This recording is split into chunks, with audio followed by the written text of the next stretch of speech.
L'heure est donc à la causerie matinale. Mesdames et messieurs, merci d'être toujours présents en notre compagnie.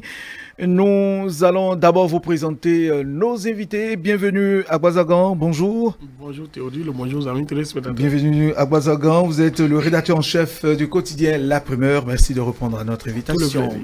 Prudence Akondé, bonjour. Oui, bonjour cher Théodule et bonjour aux téléspectateurs. Très bien, merci de répondre aussi à notre invitation. Vous êtes journaliste au quotidien La Belle Science. La Belle Science, oui. C'est un plaisir d'être avec vous. Merci. Et puis Raimi Lawani, bonjour. Bonjour monsieur Théodule Moussa et bonjour à tous les téléspectateurs. Raimi Lawani, journaliste, secrétaire de rédaction à la radio Olikiki FM à Olokiki de Kobe. Olokiki de Kobe. De Kobe.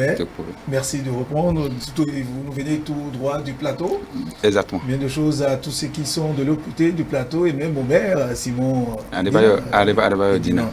Merci. Donc avec vous, nous allons scruter, analyser les deux sujets qui sont programmés. Mais avant, juste une réaction par rapport à la question du jour que nous avons suivi tout à l'heure avec Jacqueline Alaror sur le cérumen. Oui, je pense que c'est une question que généralement qui m'est tombée dessus, mais tout de même je donne mon avis pour dire que c'est une question comme toute question, mais je laisse les confrères réagir par rapport à ça pour me concentrer sur la cause du débat. Parce que c'est que tout à l'heure. D'accord, ok, oui, bienvenue. Non, mais c'est une question, en tout cas, bien connue de tous, que même les spécialistes en la matière, ceux qui sont en ORL, appellent à ce que l'utilisation des cotons-tiges pour pouvoir donc enlever les cérumen, c'est contre-indiqué. Nous aussi, nous l'avons vu. On n'arrive pas à comprendre quand même parce que depuis notre enfance, c'est un réflexe. Ouais. Et donc, quand vous allez dans chaque mélaille, même avec des bûchettes d'allumettes, on l'enroule un peu, on roule autour de cette bûchette-là des cotons et on arrive à enlever. Et donc, on se demande, mais parce que quand ça sort comme ça, quand vous voyez, ce n'est pas agréable à voir. Et donc, laissez ça, parce qu'on dit que les tympans ou bien l'oreille se nettoient d'elle-même. Donc je me suis dit, quand les spécialistes parlent, il faut respecter. Il faut respecter, tout simplement. Oui, Prudence, c'est vous? Oui, en fait, tout à fait. Et nous avons aussi de nettoyer les nous pensons souvent que parce qu'une habitude est restée, en fait, on a pris longtemps l'habitude de quelque chose, ça devient une règle, ça devient la norme. Là encore, ce matin, avec notre journaliste, on vient nous mettre encore la puce à l'oreille et il faut éviter de le faire parce que les cérumens ont un rôle de protection au niveau de nos oreilles. Il faut pas. On peut nettoyer le pavillon, et comme cela a été dit. Et moi, j'ai déjà eu la chance de l'entendre 2 fois. C'est vrai que bon, et comme le disait Bienvenue à Guazagan tout à l'heure, ce n'est pas un truc qu'on respecte toujours. Bon, on a du mal à comprendre qu'il faut laisser en fait, cela dans les oreilles. Bon, parce que pour beaucoup, et y compris moi, c'est de la saleté qu'il faut dégager. Très bien, merci à vous. Nous allons à présent aborder les sujets du jour. Les FCBE font désormais donc leur rentrée politique longtemps attendue. Ils se sont fait entendre, les responsables de ce parti hier, à travers une conférence de presse au cours de laquelle 3 sujets ont été abordés. Il y a d'abord le bilan, ils ont d'abord fait le bilan des communales, ensuite donné leur avis sur la situation présente, la situation actuelle, la situation des candidatures de l'actuel président de la République pour un second mandat. Et puis, ils ont également donné leur avis sur le parrainage. Nous allons en parler, apprécier donc cette sortie, si je dirais, rentrée politique que ces responsables de ce parti viennent de faire. Bienvenue à Guazagan.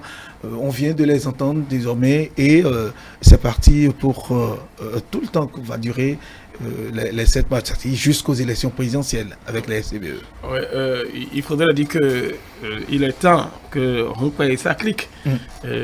Saute l'ornière circonstancielle qu'ils se sont créés afin de pouvoir analyser, je me dis cela, la situation, parce que le résultat que nous avons aujourd'hui, c'est ça qui démontre réellement qu'ils se sont d'abord cachés pour mieux réfléchir sur des situations.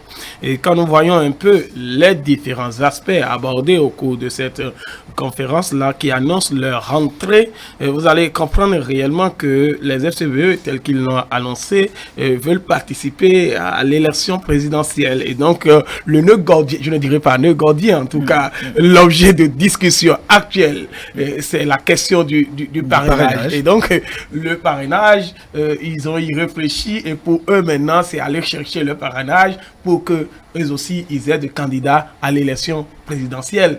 Oui, d'abord, sur ce point, certains auraient pensé que c'est de la facétie ou bien de la présenterie, mais eux aussi, c'est ce que j'ai toujours dit. Quand vous êtes membre, en tout cas, vous êtes parti politique dans ce système-là et que vous voulez aller aux élections, il faut travailler selon la règle de l'art. Et donc, dans les règles de l'art, je voudrais dire. Et donc, si les FCBE aujourd'hui disent qu'ils iront chercher le parrainage, il faut les laisser chercher le parrainage, mais le risque, c'est qu'il aura une difficulté pour les FCBE de pouvoir donc trouver ce parrainage-là. Je ne suis pas dans le secret des dieux, ce n'est pas une prédiction que je suis en train de faire, mais mes analyses premières, c'est ce que je voudrais dire. Lorsque j'ai une réaction, c'est-à-dire suite à une réaction à chaud sur leur intervention, je pourrais dire systématiquement avec le panorama que nous avons aujourd'hui que les FCBE se trouveront très en difficulté. Pourquoi? Vous voyez qu'aujourd'hui, c'est suite à un problème d'interprétation des tests.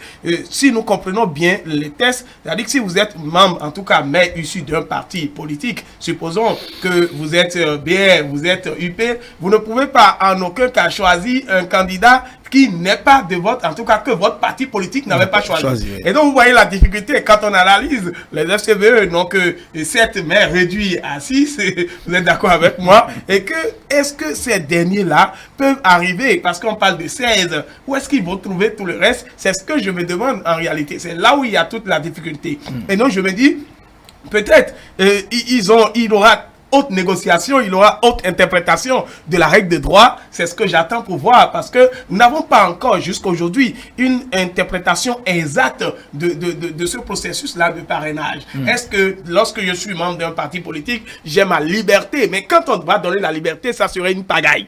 Et donc quand je vois tout ça, je dis non, les SCVE sont en difficulté. Il sera tellement, en tout cas, sauf cataclysme, nous pourrons voir si les SCVE peuvent avoir ce parrainage-là.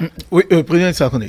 Oui, merci beaucoup. Les FCBE, pour moi, ils sont en train de faire de la philosophie politique, si je peux me permettre ce terme-là. De la philosophie politique. Oui, en fait, ils pensent négocier des parrainages. Et je dis que ce n'est pas possible.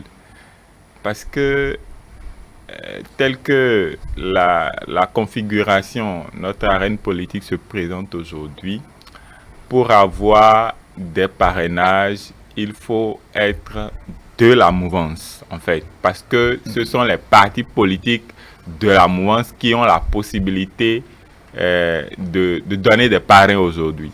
Voilà que jusqu'à présent, les FCBE se réclament de l'opposition politique au Bénin.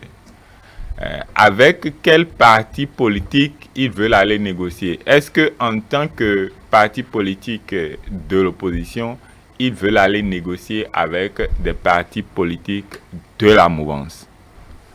Si c'est en analysant comme ça que moi j'estime qu'il s'agit de la philosophie, en fait, qu'il s'agit de quelque chose qui est irréel ou irréalisable. Par contre, si les FCBE disent nous nous organisons pour participer aux élections, je pourrais penser peut-être à ce qu'ils veulent faire du débauchage. Parce que, bon, comme le disait Bienvenu, il n'y a pas encore une interprétation en fait, commune de la loi sur, en fait, de cette disposition-là concernant le parrainage. Il y en a qui ont dit que, en fait, ce sont les personnes qui parrainent. il y a d'autres qui disent que ce sont les partis politiques qui vont parrainer. C'est vrai que pour les réformes qui ont été apportées, on devrait comprendre que ce sont les partis politiques qui parrainent. Mais on ne peut pas retirer dans le même temps aussi aux individus leur liberté d'agir.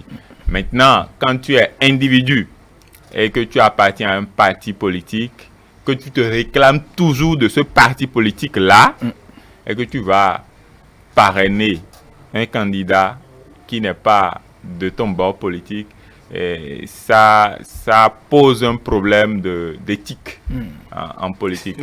Et en fait, quand on rassemble tout ça, bon, on ne voit pas vraiment comment les FCBE peuvent participer aux élections, à moins que nous ayons d'ici peut-être la fin de ce dernier mois ou les 2 prochains mois, une révision de cette disposition-là, parce qu'il y a aussi par ailleurs une disposition de la CEDEAO qui dit qu'il ne faut pas modifier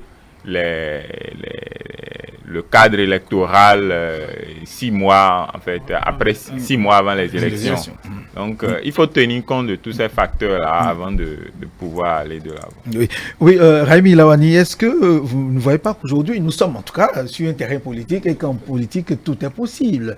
De possibles négociations, débauchage, négociations, parrainage, tout est possible. En tout cas, qu'il ne faudrait pas peut-être mettre la charrue devant les bœufs. Je confirme la possibilité que les FCBE, sans être membres de leur formation politique... C'est-à-dire sans avoir des députés à l'Assemblée, vous voulez dire? Non, je parle de moi-même, sans être leur militant, qu'ils peuvent aller bel et bien aux élections quand on sait les pratiques politiques qui ont lieu dans ce pays.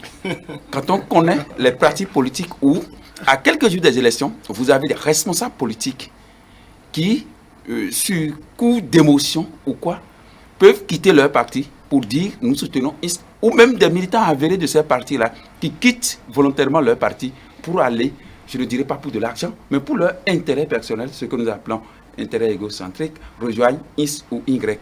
2016 est devant nous. On a vu des grandes formations politiques s'allier derrière un candidat, mais les militants à l'intérieur de cette formation politique ont dit qu'ils ne se retrouveraient pas dans ce choix de leur leader. Tout est possible. Mais à l'heure du système partisan, à l'heure du système partisan actuellement en cours, nous avons 2 grandes formations politiques, on ne le nie pas, le Bloc républicain et l'Union progressiste, qui ont sur les 77 maires du Bénin, je crois, sont 11, c'était 110, mais c'est devenu 111 après l'appel de Parakou par les FCBE. Bon, si les FCBE, à la rentrée, disent qu'elles iront aux élections, sûrement qu'elles comptent sur quelque chose. Et elles comptent sur quoi, cette formation FCBE? Je vais peut-être rejoindre mon très cher ami qui dit, Prudence, qui dit que c'est la question du débauchage. C'est ce qui est possible. C'est la question du débauchage qui sera possible. Parce que la question de simple négociation sera extrêmement difficile. Et la discipline des formations politiques aujourd'hui est en train d'être corsée. Nous ne nous leurrons pas. Vous parlez tout à l'heure de quoi? Vous avez dit que c'est retirer à un acteur politique, à un militant, sa liberté d'agir dans une formation politique. Cette liberté, vous et moi, journalistes, c'est devant nous qu'on a arraché ces libertés aux conseillers communaux nouvellement élus. Quand dans une commune, par exemple, les conseillers décident de choisir tel comme maire, et vous avez vu toute la cacophonie qui a eu lieu. Il aura fallu que les députés se retrouvent à l'Assemblée nationale pour recadrer cela, et que le choix du maire désormais sera fait par qui? Par le parti politique. Et donc, j'ai bien peur pour dire que les FCBE auront peut-être des difficultés quand il va s'agir de parrainer leur candidature. Que les députés de ces différentes formations, quand on sait qu'à l'Assemblée, nous avons les députés de l'Union progressiste et les députés du Bloc républicain, ils auront donc des difficultés. Quand on va recadrer tout cela pour dire le parrainage sera fait par les formations politiques, les FCBE seront quasiment obligés peut-être de ne pas participer aux élections. Et peut-être ce n'est pas peut-être le souhait, monsieur. Oui, Prudence. Oui, en fait, je voudrais qu'on remarque que nous ne sommes pas vraiment dans la même disposition que 2016. Exactement. L'actuel président de la République, légalement, peut encore être candidat pour cette élection de 2021. Et il est au pouvoir. Ça veut dire que tant qu'il ne dit pas officiellement qu'il n'est pas candidat, il sera compliqué pour ses partisans, quel que soit leur calcul politique, de l'abandonner.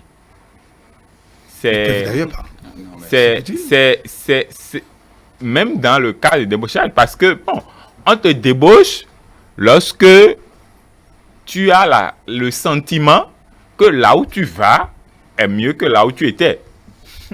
Quelle assurance les gens ont qu'en quittant le navire de la mouvance pour aller parrainer un candidat de l'opposition, ils ont plus d'avantages. Parce que, bon, les acteurs politiques aussi, ce sont des calculateurs. Ils cherchent aussi leur profit, comme vous étiez en train de le dire. Quelle assurance ils ont qu'ils ont plus de profit à aller parrainer quelqu'un de l'opposition que le président de la République, qui est au pouvoir et qui peut revenir. Je pense que les FCBE, y compris toute l'opposition, auraient plus de facilité à trouver des parrains quand, en fait, bon, nous allons nous retrouver dans le cas que nous n'imaginons peut-être pas encore, où le président de la République actuelle dit « Bon, je ne suis pas candidat ». Dans ce cas, le jeu va s'ouvrir un peu plus davantage parce que les gens vont dire « Bon, si lui n'est pas là, ça veut dire que, en fait, en 2021, après 2021, nous allons assister encore nous pourrons assister à une recomposition du paysage politique. Et donc, comme nous en avons l'habitude, souvent, les gens vont commencer par chercher où se reposer. Mais si le président de la République, comme nous en avons le sentiment jusque-là, se porte candidat, il n'y a pas de raison à ce que vous avez écouté, bienvenue. Il faut pas instaurer de la pagaille. Moi, je le dis en cette matière-là. Nous sommes dans une réforme. Et dans cette réforme-là, pour comprendre la ligne, quand on parlait tout à l'heure de la liberté du membre d'un parti politique. Vous savez, quand vous êtes dans un parti politique, vous devez nécessairement suivre la ligne de conduite tracée par ce parti politique-là. Oui, lorsque nous allons prendre les tests, et si nous voulons aller avec rigueur, de manière drastique, je préciserai même, il faut en aucun cas permettre à ce que la liberté individuelle prive sur la liberté commune, qui est celle du parti politique. Et donc, quand vous parlez, parce que quand vous acceptez signer un contrat social, vous avez l'obligation de respecter les dispositions relatives à ce contrat social-là. Et donc, si vous êtes membre d'un parti politique, ça veut dire que vous avez sacrifié une partie de votre intérêt personnel.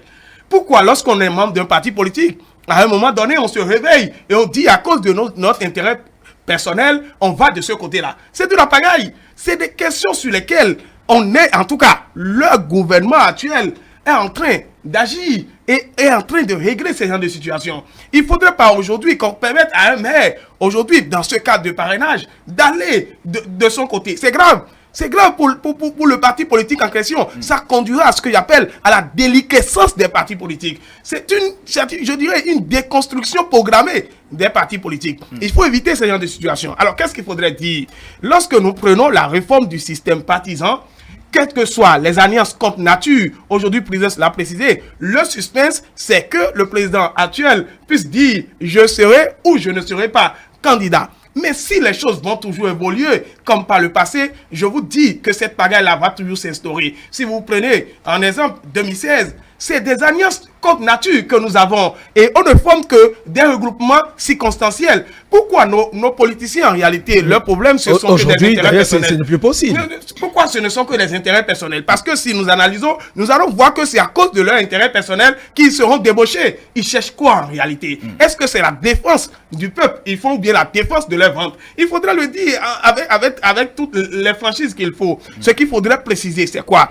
Si vous acceptez être politicien, il ne faut pas viser votre intérêt personnel. C'est vrai qu'il y a des atouts qui viennent, des profits qui viennent par moment. C'est parce que vous avez ce statut-là. Mais il faut éviter chaque fois d'étaler son ventre pour pouvoir donc aller de tel côté ou à tel endroit. C'est des choses qu'il faut éviter. Et la réforme du système partisan, je veux que des précisions soient données à ce test-là sur la question. Vous voyez, j'ai vu des gens intervenir sur la question en disant que ils ont la liberté de choisir. Il y a d'autres qui ont intervenu, le président de l'Assemblée nationale, dans sa sortie. Nous avons bien écouté ce qu'il a dit. Et donc, s'il y a aujourd'hui une incompréhension relative à ce test-là, il faudrait nécessairement qu'on nous éclaire. Mais je dis, si on laissait l'un des membres d'un parti politique choisir le candidat, en tout cas qu'il veut, c'est instaurer de la pagaille. Et la réforme du système partisan est en train d'aller à l'eau comme ça. C'est-à-dire, on est en train de pousser au bord du précipice de ce système-là. Et donc, il faut éviter ces genres de choses qui vont amener du désordre. Du désordre. Merci, monsieur Théodore. Oui, juste très rapidement, nous allons aborder aussi l'autre aspect de leur sortie. Il s'agit du bilan des communales auxquelles ils ont participé. Oui. Je remercie les deux confrères pour leur analyse aussi pertinente qu'elle soit, surtout l'analyse du rédacteur en chef du journal La Primeur. Je voudrais nous rappeler ceci pour dire, depuis 1990, sauf erreur de ma part, aucune formation politique n'a réussi à faire élire un président de la République. Je peux me tromper. Mais pourquoi il y a des réformes? Non, je dis je peux me tromper. Oui. Mais alors là, le test grandeur nature pour le système partisan, c'est en 2021. C'est-à-dire, on veut réellement voir si une formation politique va réussir à faire élire un président de la République. C'est d'ailleurs l'objectif. C'est de ça que nous parlons. Oui. C'est sur ça que je partage votre point de vue. Je ne vous en tout cas pas. Mais je dis ceci. Il faut la liberté à l'intérieur des formations politiques. Et la liberté à l'intérieur des formations politiques, c'est vrai que vous êtes lié par un contrat social que vous avez signé avec votre formation politique. Mais vous-même qui êtes venu, il faut que vous disposiez d'un minimum d'aller et de revenir dans votre formation politique. Deuxième chose. Monsieur Bienvenu.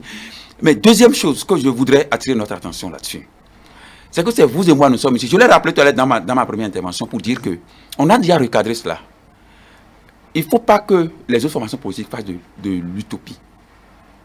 C'est utopiste de penser que vous allez avoir des députés, des maires pour vous parrainer. Mais ce qui est souhaitable, et vous et moi, vous êtes tous d'accord avec moi sur ça, et qu'on va permettre à ces députés et autres là, les formations politiques peuvent leur dire, parrainez qui vous voulez. On va voir si ce qui se passait depuis 90 va continuer encore. Non, on peut ouvrir la brèche pour dire, en un mois, allez-y, on va voir ce qui va se passer. On l'a fait pendant un mois, comme on l'a fait pour les communales. Les élections communales, on l'a fait pour les communales. Oui. On leur a dit, allez choisir. On leur a dit, allez choisir. On risque de perdre tout le temps sur ce sujet. Non, mais on leur a dit d'aller choisir. Quand on leur a dit d'aller choisir. Bon, d'accord. Oui, on risque de perdre tout le temps sur cette question du parrainage qui fait couler beaucoup d'encre de salive d'ailleurs. Nous allons évoluer, si vous le permettez. Oui, si vous me le permettez, il y a des aspects sur lesquels nous devons faire plus ou moins attention, à mon avis. La légitimité que l'on confère aux députés n'est pas la même légitimité du parti politique. Qu'est-ce que vous mettez dans ça? Ce n'est pas le député, ce n'est pas le parti politique qui a été élu. En fait, nous rentrons dans un système de grands électeurs, en quelque sorte. C'est d'ailleurs ça. Et dans ce système de grands électeurs, nous avons décidé de donner plus de quotes à des personnes qui ont été déjà élues. En fait, c'est ça. Donc, des personnes qui regroupent derrière elles des dizaines de milliers de Béninois, d'électeurs. Donc, si nous ne permettons pas à ces personnes-là, on peut le leur permettre. Et ils vont décider d'être suffisamment réalistes et corrects vis-à-vis d'eux-mêmes et soutenir quelqu'un de leur parti politique. Mais si on les empêchait totalement, à mon avis, nous allons entrer dans ce que d'aucuns appellent une trop grande professionnalisation de la politique. Et que le fait de la politique sera trop professionnel. Et là, ça risque d'écarter les professionnels de la politique des citoyens. Parce que, en fait, c'est ça. Nous pensons que les députés et les maires représentent des citoyens. Et donc, si, en fait, nous voulons être un peu proches des populations, oui, nous pouvons faire un peu de marge. Sauf que l'idéologie politique doit primer. En fait, je suis d'accord avec ça. Mais on ne peut pas, on peut quand même essayer de chercher l'équilibre, hein, trouver d'autres mécanismes, mais pas aller de façon drastique, comme le dit Bienvenue à Gbassagan. On retient quoi? Qu'on laisse les maires et les députés. Si vous le permettez, parce que là, on risque de ne pas... Les responsables politiques sont vraiment convaincus, ils sont vraiment formés, et ils sont vraiment convaincus de ce qu'ils défendent. On n'a pas besoin de leur mettre une nouvelle barrière avant que ça ne puisse passer. Ça veut dire qu'il y a un problème. De toute façon, les jours à venir, nous édifierons tout à fait, par rapport à cette question du parrainage. Oui, on aura le temps d'y revenir. Il y a cette sortie politique des FCBE, il n'y a pas que le parrainage. Ils ont aussi fait le bilan de leur participation communale 2020. Bon, en fait, cette participation-là, nous connaissons déjà ce que ça a été. Il faut dire que avant les élections communales, on ne vendait pas très cher la peau des FCBE. Et bon, et surtout avec la défection de leur leader charismatique, l'ancien président Boni Yayi. Bon, on ne pensait pas qu'ils allaient réussir à avoir des maires, et surtout à parcours, même s'ils l'ont perdu par la suite. C'est un parti qui a déjà en fait régné et a eu la chance d'exercer le pouvoir politique, le pouvoir d'État. C'est un parti qui a du potentiel et qui l'a démontré d'une manière ou d'une autre lors des élections communales. Mais c'est aussi un parti politique qui a besoin de reconstruction. Et nous savons en son sein qu'il y a beaucoup de guerres internes, et y compris même pour ceux qui sont là actuellement, en fait, après la défection des uns et des autres. L'équipe qui est restée aussi n'est pas une équipe vraiment soudée. Et c'est tout ça qui fait, en fait, les échecs que nous pouvons... que nous constatons. C'est bien, en fait, ils ont réussi à avoir 6 mai, en fait 7 mai, 6 mai désormais. Mais pour un parti politique qui a déjà atteint les niveaux que nous connaissons par le passé, c'est de la déchéance et ils doivent en prendre conscience et s'organiser. Vous estimez que c'était... vous partagez le même avis que Prudence? Quand Prudence parle de la déchéance des Foscori... Mais c'est quand même d'essayer quelques conseillers pour un parti. Pour ce parti sur lequel on peut désormais compter. Effectivement, que les FCBE, vous savez, ce qui a joué mal, c'est le départ brusque de ce parti politique-là, du président Boni Yayi. Vous savez que quand lui-même, c'est-à-dire que les gens voient plus l'homme que l'idéologie. Voilà la difficulté que nous avons dans notre système. Au lieu que nous nous en tenons à l'idéologie, nous nous en tenons à la personne. Et donc, puisque certains éléments même de ce parti politique ont remarqué que ce dernier a pris son départ, eux aussi puisqu'ils font le culte de la personnalité, ils ont aussi décidé de suivre la même ligne. À partir de ce moment-là, les gens avaient considéré que Humpé ne pourrait en aucun cas conduire réellement ce parti politique et que pourrait même avoir le résultat que nous avons sur le terrain. C'est pour ça d'ailleurs, d'un côté, il faudrait féliciter d'abord ce parti-là qui est arrivé donc à trouver au moins ce score-là. Et que nous l'avons tellement félicité pour ça. Mais la précision, je le dis toujours, les FCBE ont une difficulté. La difficulté, c'est la structuration. Vous savez, si Humpé aujourd'hui, avec ces éléments, se structure, se font accompagner dans différents domaines pour pouvoir donc innerver les choses au sein de leur parti politique, vous allez voir, ce parti politique-là fera du mal. Alors, mais c'est seulement qu'à un moment donné, on a collé l'étiquette d'un parti proche du pouvoir en place à ceux de Humpé avec les affaires de on a donné telle somme à telle personne pour que il puisse agir de la sorte, il est allé prendre telle autre chose de l'autre côté, donc nous n'avons même pas la précision. La preuve. Oui. Ce sont des choses qui se disent. Mais la précision, c'est que les FCBE, s'ils ne sont pas arrivés à faire un score qui pourrait permettre aujourd'hui à ce qu'ils aient le parrainage tel que nous sommes en train de le dire tout à l'heure. C'est-à-dire qu'il faut au moins reconnaître qu'ils ont joué leur rôle. Et ce qui a un peu joué, c'est que la défection de certaines personnes n'était pas tellement traduite dans nos langues maternelles. Voilà aussi un autre jeu. Vous savez, il y a certaines personnes chez nous, lorsqu'ils voient seulement le Cori, c'est-à-dire, ça suffit largement pour ces personnes-là d'aller voter. C'est comme le PRD. Il y a certaines personnes, quand ils voient seulement l'arc-en-ciel, ils sont déjà éblouis. Ils sont émerveillés de pouvoir donc aller voter. C'est là un peu aussi, c'est-à-dire, le style de vote que nous avons dans notre culture. C'est-à-dire qu'il faudra changer. Qu'il faudra changer. Ouais.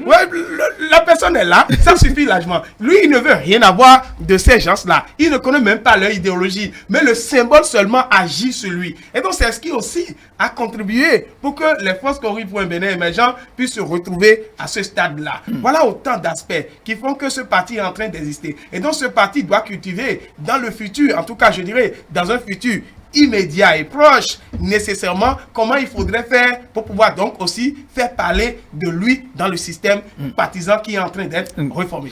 Et donc, FCBE qui se réclame de l'opposition doit forcément venir à une organisation interne sérieuse. Beaucoup plus sérieuse. Oui. Beaucoup plus sérieuse. Et je rappelle, pour la mémoire de mes copanélistes, que la FCBE, au terme des élections, c'est 260 conseillers communaux élus, c'est 50 chefs d'arrondissement, c'est 7 maires, mais devenus désormais 6 maires.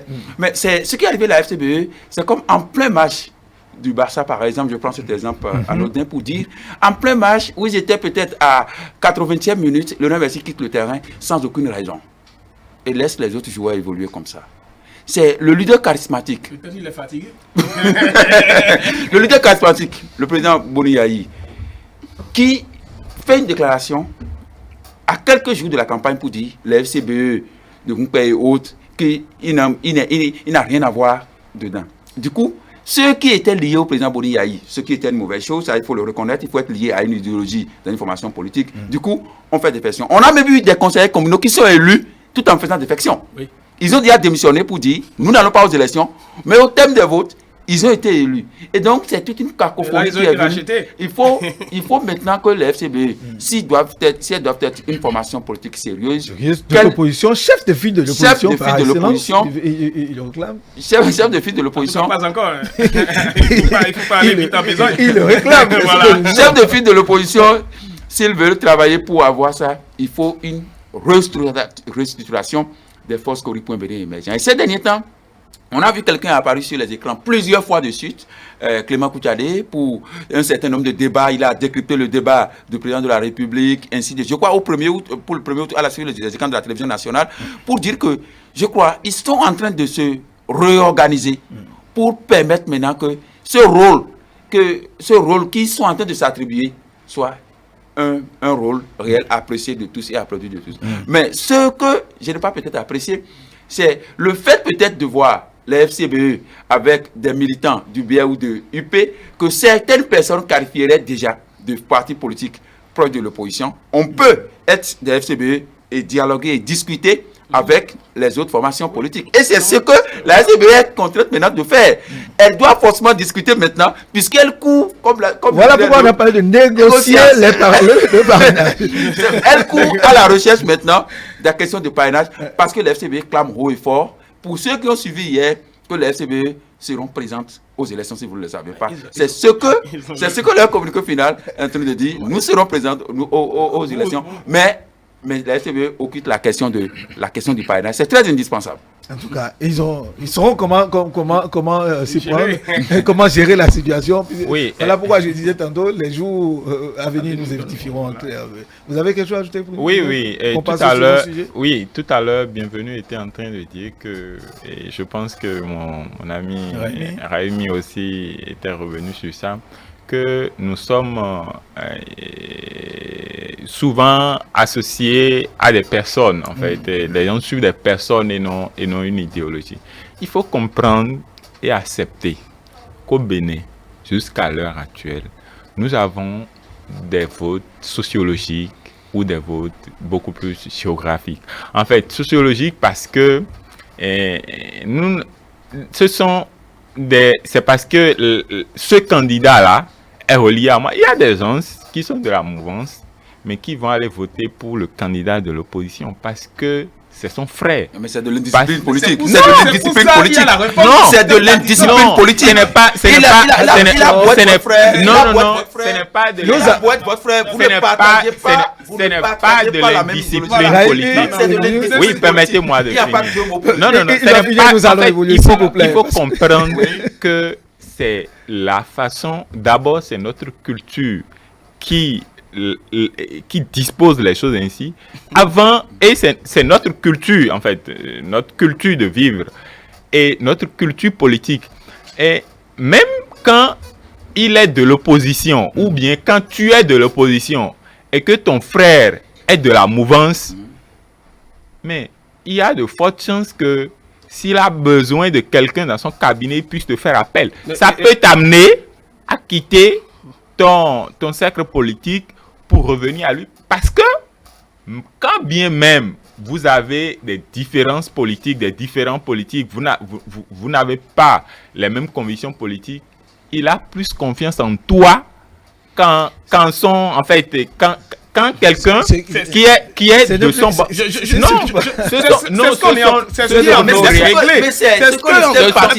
ce que le système partisan a. Non, justement, permettez-moi de finir. En fait, rapidement, nous avons plus beaucoup de temps.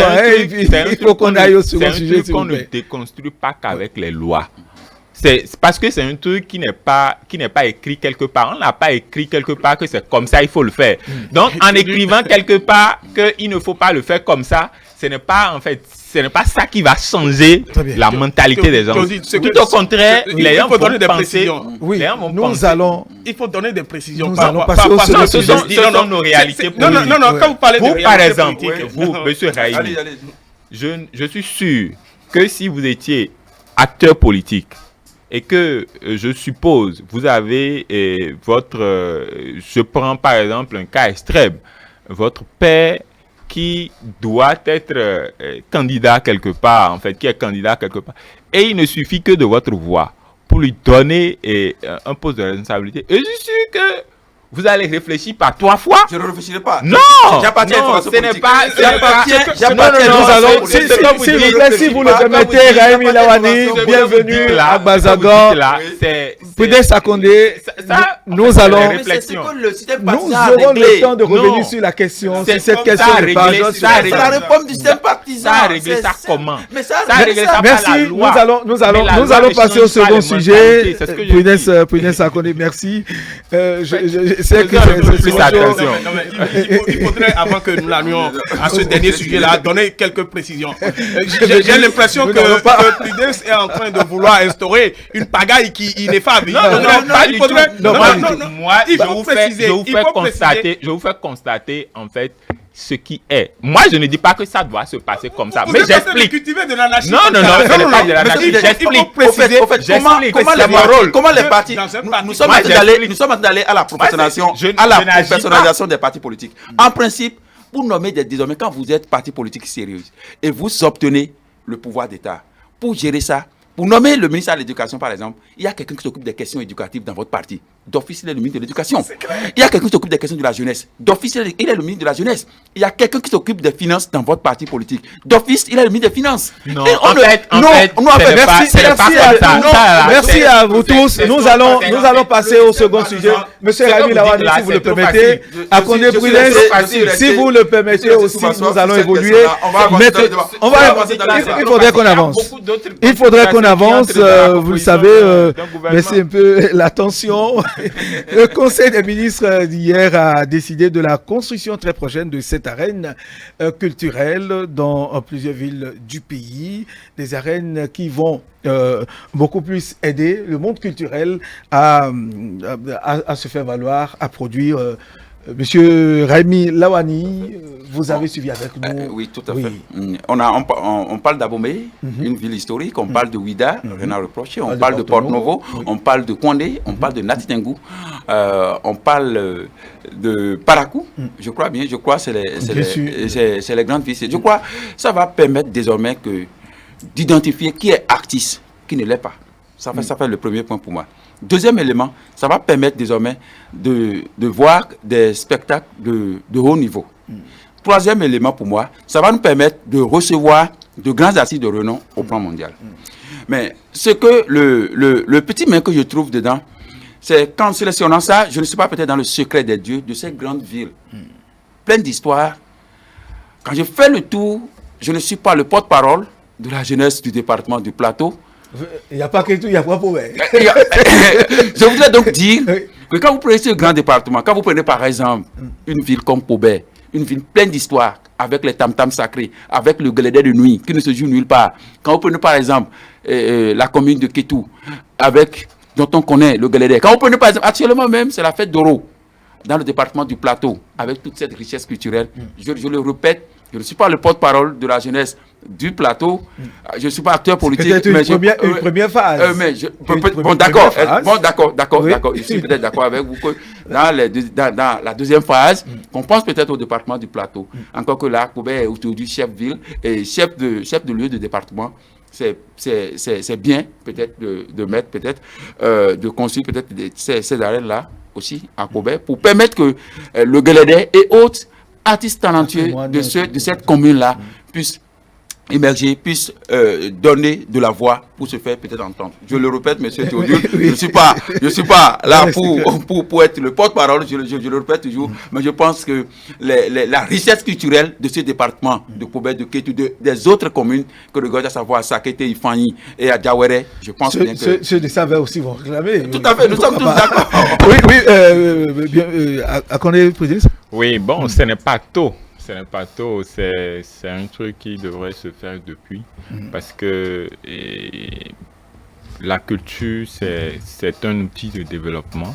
C'est vrai que nous n'avons pas su très tôt, et en fait, quand il dit très tôt, depuis que nous sommes indépendants et depuis que nous sommes à l'aide du renouveau démocratique, mettre véritablement la culture au service du développement. Et c'est cette arène, il faut dire que c'est de l'investissement. Mais c'est de l'investissement qui, au bout du compte, sera sans nul doute assez rentable, à la fois pour les villes, parce que vous savez, si on installe une arène, quelque part, ça fait beaucoup. D'abord, ça change l'aspect de la zone, ça va créer des emplois directs, des emplois indirects. En même temps que ça sera... des devises pour la municipalité. Oui, des devises pour la municipalité. Et ce sera aussi l'occasion pour les artistes de vraiment laisser leur talent à découvert. Et ça va permettre aussi, comme le disait chez l'ami Raimi, d'avoir des lieux de spectacle dignes de ce nom-là.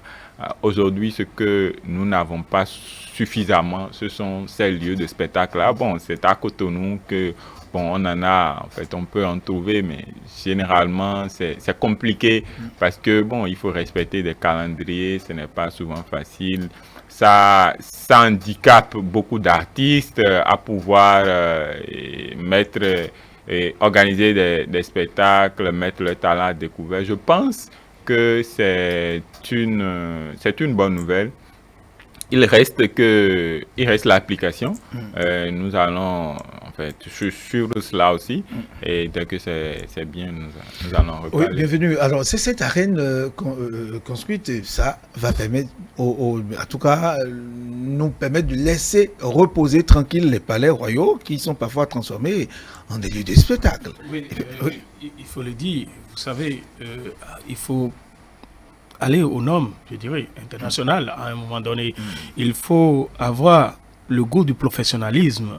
Et c'est pour cette raison qu'il faudrait qu'il ait ces arènes-là. Parce que ces arènes-là viennent pallier à l'un des éléments dont vous venez d'évoquer. Et il faut choisir des villes ou bien des endroits stratégiques, je le dis. Il ne faut pas systématiquement, je ne sais pas, pour aller contre mon ami qui s'est fait la voix des sans-voix, la liberté de ceux qui sont au cachot du désespoir. Et donc, quand vous prenez les choses, vous allez voir que le choix n'a que été stratégique. Et puisqu'on dit, vous avez convenu cela avec nous, un non-voyage commence toujours par un petit pas. Et donc, c'est la politique du petit pas qui est adoptée de cette manière-là. Et puisque c'est cette politique-là, il faut choisir des villes qui déjà accueillent plus les événements. Vous voyez un peu ce côté-là. Donc, c'est à cause de cela, en tout cas, à mon analyse, c'est à cause de cela que ces villes-là ont été choisies. Donc, quand on prend Parakou, Abomey, par exemple, Porto-Novo, Latitengo, vous voyez un peu, vous connaissez les différentes richesses culturelles que regorgent ces différents endroits-là. Et donc, il faudrait aujourd'hui qu'on comprenne que c'est une opportunité et il ne faudrait pas la rater. Il faut nécessairement que les gouvernants, je le précise, arrivent à réaliser ce projet-là comme cela est convenu. Je sais, le gouvernement que nous avons, et vous savez, nous sommes à la fin d'un mandat, je dirais, d'un mandat premier. D'un mandat premier, pour ne pas rentrer dans certaines considérations. Oui. Et donc, je me dis, même si c'est autre gouvernement qui viendrait, il faut nécessairement que le projet aille à son thème. Parce que les retombées, on a parlé de l'emploi direct et indirect, les retombées de ces genres de projets-là sont énormes. Et c'est-à-dire, on ne peut en aucun cas quantifier les retombées. Et donc, il faut nécessairement aller dans ce projet-là. Ce projet qui a un revers social, sans qu'on le sache. Et c'est en son temps, lorsque nous aurons la réalisation, qu'on pourrait se dire, ah, attention, ce projet-là avait de telles choses, de tels aspects que nous avons autrefois négligés. Oui, mais il faut également aussi, par rapport à ces arènes, pas pour louer le chef, non, qu'avec tout ce qui se fait aujourd'hui par rapport aux artistes, je crois qu'il y a un lendemain meilleur pour ceux qui veulent embrasser cette carrière d'artiste. Parce qu'il ne suffit pas tout simplement, je suis foncièrement contre ceux qui, derrière un ordinateur simplement, on a quelques 200, on commence pas à balancer pour dire je suis musicien, on circule chez les autorités pour dire voilà single. Non, je crois qu'il faut professionnaliser les choses et c'est dans ça qu'il faut remercier le ministre Jean-Michel Abimbola qui est en charge de ce secteur, qui est en train, comme le dirait l'autre, de professionnaliser, de savoir, de montrer qui est artiste, qui n'est pas artiste. On le saura d'ici peu. Quand les arènes seront construites, on va demander aux gens d'aller prester. Ils vont vous refuser qu'ils ne pourront pas se présenter là. Et il faut saluer aussi les classes culturelles qui sont... Exactement.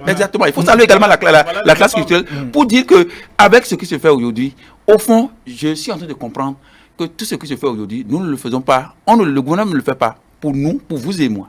On le fait pour ceux qui vont venir. Je pense qu'en travaillant pour la prospérité, on a de l'espoir. Oui, en travaillant pour la prospérité, on a de l'espoir. Je pense qu'il y a eu un débat ici sur lequel, en fait, quand on parlait de l'orientation des nouveaux bacheliers, j'avais dit que souvent, nous avons l'habitude de tuer les talents quand ils étaient jeunes. Et bon, c'est après que nous cherchons à réveiller quelque chose en eux, on n'y arrive pas toujours.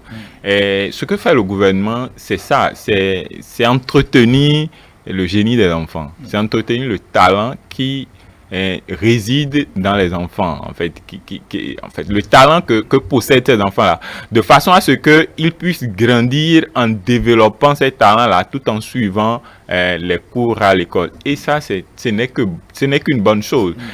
Ça nous amènera sans doute à avoir d'ici les 10 prochaines années des artistes avec de grands talents, des artistes de renom, parce que ce sont des gens qui ont appris suffisamment et qui ont acquis le professionnalisme de longues années durant. Très bien.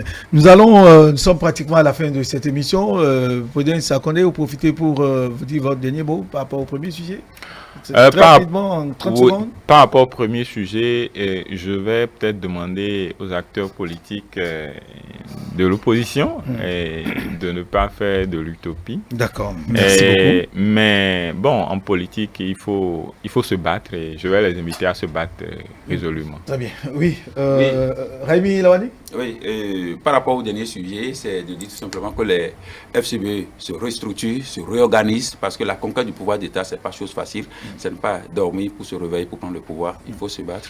C'est le dernier tour de table. Oui, dernier tour de table, oui. En même temps. Très rapidement. Et je profite pour vous dire merci de m'avoir reçu chez vous et merci à tous ceux-là qui ont pris de plaisir à nous suivre. Bienvenue. Il faudra préciser. Moi, je vais d'abord commencer par le dernier sujet. Nous sommes les héritiers de ceux qui sont morts, la providence de la génération future. À partir de cet instant, travaillons toujours pour la postérité. Alors, pour ceux qui sont des FCBE, ils n'ont qu'à travailler. S'ils n'arrivent pas à trouver le parrainage, ils vont rester dans les coulisses et basta. Merci à vous tous. Bienvenue à Brazagan, rédacteur en chef du quotidien La Primeur, Prudence Sakonde, journaliste à Sciences Label, et Raimi Lawani, journaliste radio Olokiki FM du plateau de Koubé. Merci de nous avoir suivis. Ainsi prend fin le matin de ce jeudi. Très bonne suite des programmes sur ETV.